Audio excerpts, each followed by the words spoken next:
get more into this latest Zach Ertz news, which I feel like kind of came out of almost nowhere, but it's something that was talked about by our guest today here on Weinberg Wednesdays. Yes, Dave Weinberg joining us again for another week here as the report is out there.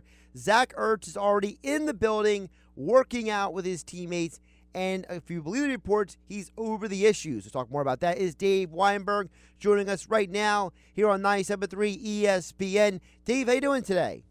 Doing well, Josh. How are you? I'm doing pretty good, and I got to say, this Zach Ertz news, it's a surprise to some of us because I think that the speculation is that there were insurmountable problems, and now all of a sudden it's, well, he's in the building and he's working out and he's fine. So, Dave, how do we go from there's problems to we're over the issues? It feels like that's a really strong 180 going on here.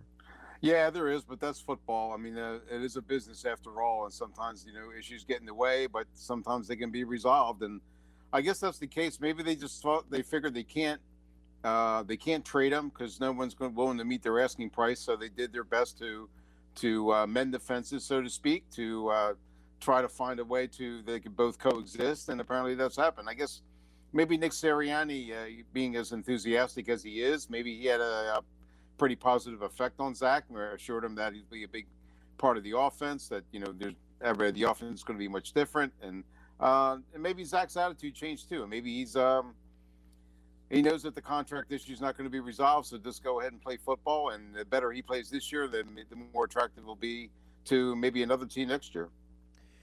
I also got to think for Zach Ertz, he's never been a diva. He's never been one of these guys that you ever were like, this guy is a me-first guy. And my opinion has always been, and you told me to think of this, Dave, is that I just think last year was mishandled. I think that Ertz could have handled things better. His agent could have done things better. The front office could have done things better. For goodness sake, the offense was an abomination on the field for most of the season. So, could we just chalk up last year to everyone just having a bad year at the office, basically? Yeah, I think that's what it was.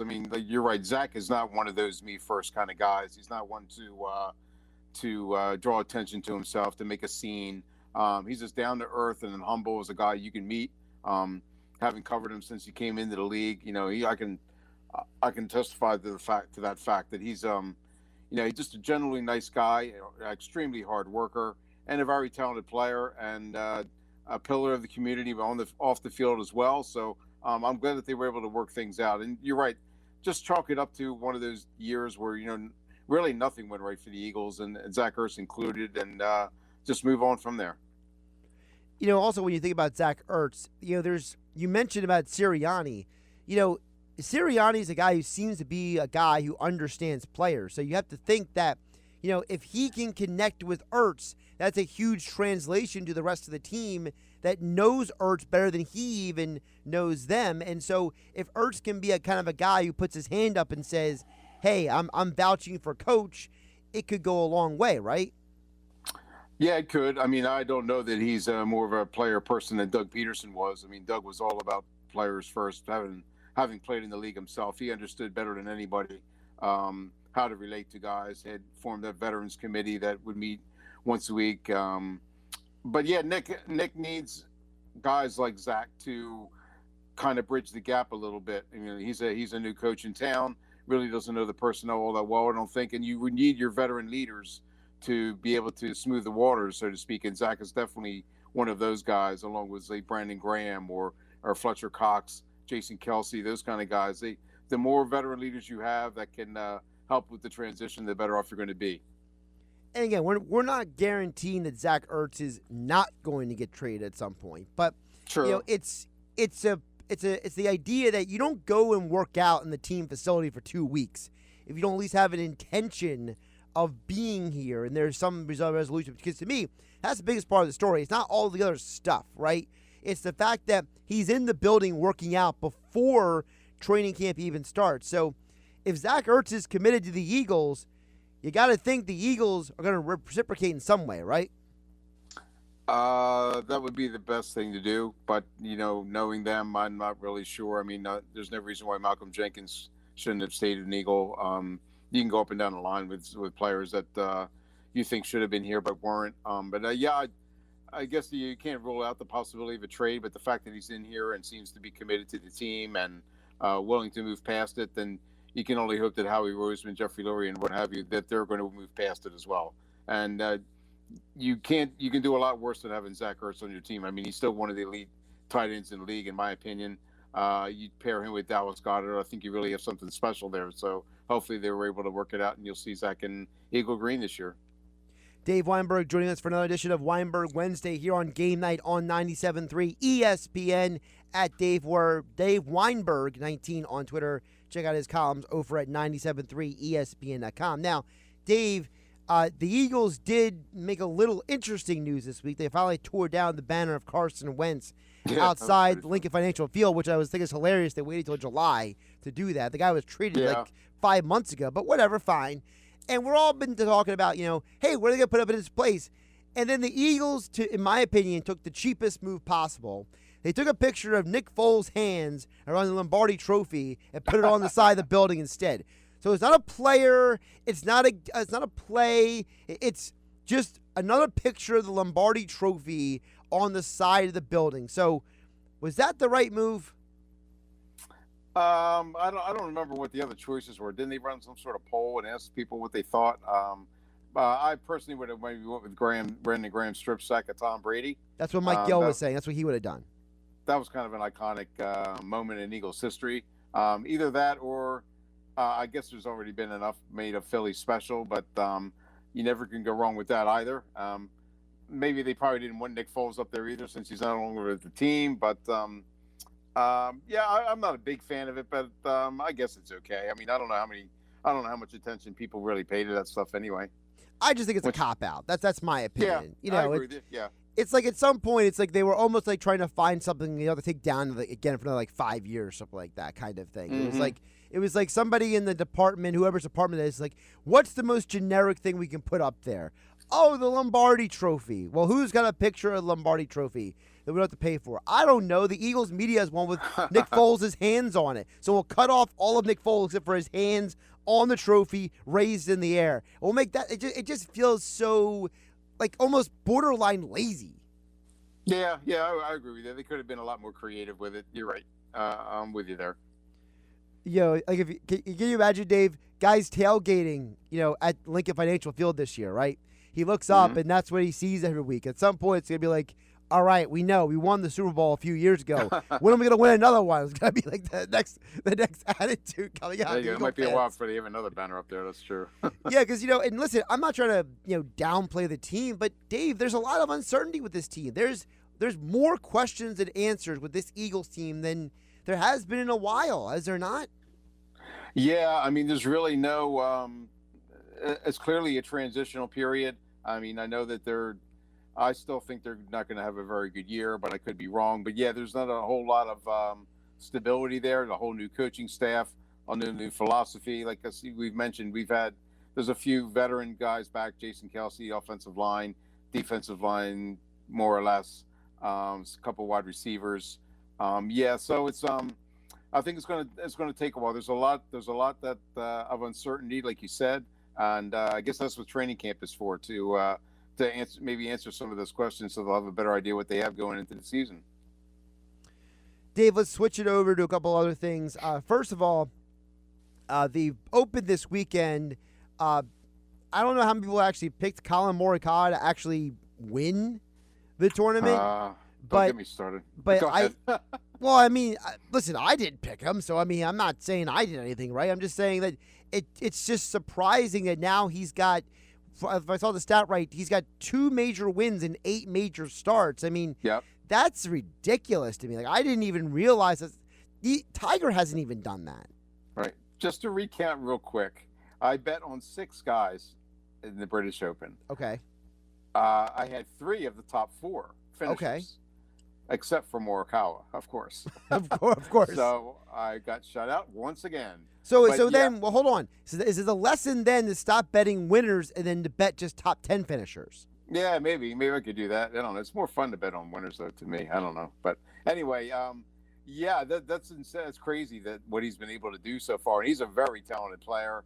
But as I was telling some of my buddies, golf is a kind of a golf has a funny way of humbling people when you think they're ready to take the world by storm. It doesn't always happen that way. I mean, Tiger's being the exception, of course, but everybody was all about Jordan Spieth a couple of years ago. He was the next great young player. He kind of leveled off a little bit, although he's on his way back. Brooks Koepka, you could throw in there. Bryson DeChambeau. There's always like that one guy that you think is really going to take over and be the next Tiger, so to speak. But it very rarely happens. But you're right. Colin Morikawa has all the tools and, more importantly, the right attitude as well to continue to be a great player and to maybe win a couple more majors as he goes forward.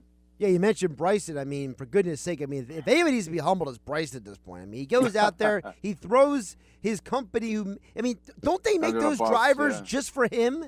Right? Like, they make that literally for him. He's throwing him under the bus. The company comes out, blasts him. He has to walk back out with another public statement apologizing for it. Like, it always seems like just karma for this guy that just keep having a bad year. Yeah, I mean, I want to like the guy. I mean, he has kind of a cool personality, and he's taken a unique approach to the game. But he's very tough to like when he does stuff like that. You can't blame equipment. You can't blame manufacturers when you don't play well. That's all on you. Like you said, they designed those clubs specifically for you. You spend hours and hours with their technicians formulating and creating what you want. And if you don't hit it well, that's on you. And I've got a real kick. I got a real kick out of Brooks Koepka. He always finds a way to stick that knife and twist it a little bit. And he couldn't help mention the driver issue. And I think that's one of the, as we've said, I think that's one of the coolest rivalries in sports right now. Listen, we need those guys paired up somewhere. I don't care where it is, but we need those guys. I don't care what tournament it is. It could be the John Deere FedEx right field open. I don't care. I need those guys paired up. I need that in my life, Dave, because there's no more majors left. You had the FedEx Cup, at the end of the year, obviously, but I need these guys paired up. That's the next big thing to me. Yeah, you're right. I mean, that would be the perfect way to end the season. And as again, we said the Ryder Cup is this year as well. I guess they're going to be teammates. I don't know if they're both on it or not, but that's going to be really interesting dynamic if that happens. Yeah, and also I think Bryson DeChambeau never heard of the phrase. Was it a good craftsman never blames his tools? Is there the old saying? Yep. Yeah, very good. Yep. I feel like Bryson grew up in a world where he didn't know any craftsmen. Maybe that's why. Maybe he thinks just Craftsman is just a brand. He doesn't even know what a Craftsman is. I don't know. That could be, yep. Dave Weinberg joining me here for Weinberg Wednesday here on 97.3 ESPN at Dave Weinberg 19 on Twitter. Dave, we saw a little bit of history last night. The Milwaukee Bucks win their first championship in 50 years, and Giannis Antetokounmpo has 50 points last night. Arguably, talking about sports. You can say it's one of the three best finals performances ever. It's got to be up there with guys like Magic as a rookie filling in for Kareem, and it's got to go up there with Jordan's. I think Jordan like 45 in that one closeout game. I mean, it was just amazing to watch, and it's so cool to see a guy who he was drafted by the team, stay with the team, and then win a championship. And then he goes out there after the game on the post game and says, well, it's easy to win a championship with a super team, but I wasn't going to do that. How can you not like this guy? This guy is everything a sports fan should love. Yeah, especially in the NBA when everybody, you don't want to mention LeBron, but I mean, people who go out and try to just jump from team to team, try to formulate this so-called superpower. And sometimes it works, most times it doesn't. I mean, he's the anti-LeBron, so to speak. He was willing to stay and see it through, and you got to respect a guy like that. You can compare it to Mike Trout, although he hasn't won anything. But the fact that everybody thought he was leaving the Angels, he was going to get a boatload of money. But I kept telling people that Mike's a very loyal guy, and he would never give up on the team that took a chance on him when no one else did. And John's the same thing. He could have went somewhere else and joined some other players and possibly won a championship as well. But the fact that he stayed with Milwaukee, a city that was starving for a championship and was able to deliver, that's really cool. What's also cool last night is that it wasn't specifically last night, because even though they won the series last night, the big moment for me, Dave, over the weekend had to do with the NBA Finals. It had to do in your hometown. So just to tell the story real quick. So I happened to land in Cape May this weekend. I wasn't planning on going down to Cape May specifically, but my other plans just completely fell apart. So we were your backup? Well, I was already like 10, 15 minutes away kind of thing. Okay, and so right. I ended up. And you didn't want to go to Wildwood, okay? Right. I got you. So I ended up landing at an establishment down on Washington Street. I won't name the business because they're not an advertiser. I'll text you later to let you know who they are. But the cool thing was for me, Dave, was that this was the first time that I've been out, and I really felt some normalcy for this one reason. People that were at the establishment cheering and rooting for both teams in the NBA Finals in Game 5 Saturday night. Mm-hmm. And, I'm looking around, I'm thinking, now the first thing that goes to my mind is, do these people have money on the game? Then I realize how many people are doing this. I'm thinking, okay, not that people can have that money on the game. So, it was really cool to see people that engaged, who I had no expectation of them being engaged in the game, on a Saturday night, out and about, with a band playing on the other side of the establishment. But people were in front of the TV, yelling at the TV about a foul call. And it was just a cool experience I had in Cape May over the weekend. Well, that's good to hear. Like we've talked about before, just being able to go out to somewhere and enjoy yourself again, that just means so much. I mean, we were put through such a difficult time for a year. Masks, social distancing, ordering takeout because you can't go into the restaurant or the bar or what have you. Just to be able to be outside or be in an establishment again and just enjoying life again, and the fact that you got to see the NBA finals on TV, people cheering, booing, what have you. That brings a lot of life to stuff, and I'm glad you were able to experience it here. Yeah, it was also cool. I was walking down Washington Street and I saw the light show in the sky Saturday night before I went inside. So I missed the rain, but I got to see the light show in the sky while walking down. So it was kind of I had a bit of nostalgia. You know what I mean? It's kind of one of those things where it's things are getting back to normal. I'm down in Cape May. I'm walking Washington Street. I see the guy. About the mall? Yeah, the Washington Street Mall. Yeah. Okay, I got you. Okay, yeah, all right. I see the guy with the horses, going by with the carriage. Just the little things add up. And then you go inside the establishment, you sit down, you're watching the game, people are into it. There's a band playing in the background. It was just like, what? This is a good feeling. And it's just one, and I know you love Cape May, so I know you can sympathize. I'm a little prejudiced since I'm from here, but it's a very cool town. I highly recommend it. And but anywhere you go, really, I mean, whether it's Atlantic City, Margate, Stone Harbor, Wildwood, or whatever, just to be out and about and and enjoying life again. That's what it's all about, and it's really cool that you were able to do that. At Dave Weinberg 19 on Twitter. Catch all of his columns over at 97.3 ESPN.com. Don't forget about the podcast, Tequila and Touchdowns with Dave Weinberg. He joins us each and every Wednesday, talk sports and more here for a Weinberg Wednesday here on Game Night on 97.3 ESPN. Dave, always enjoy the conversation. Enjoy the rest of your week. We'll catch up soon. All right, Josh. Next time you're in Cape May, hit me up. We'll have a beer. Well, here's the thing. It was kind of late, so I didn't want to be the guy who sends the text at 9:30 at night, being like, "Hi," kind of thing.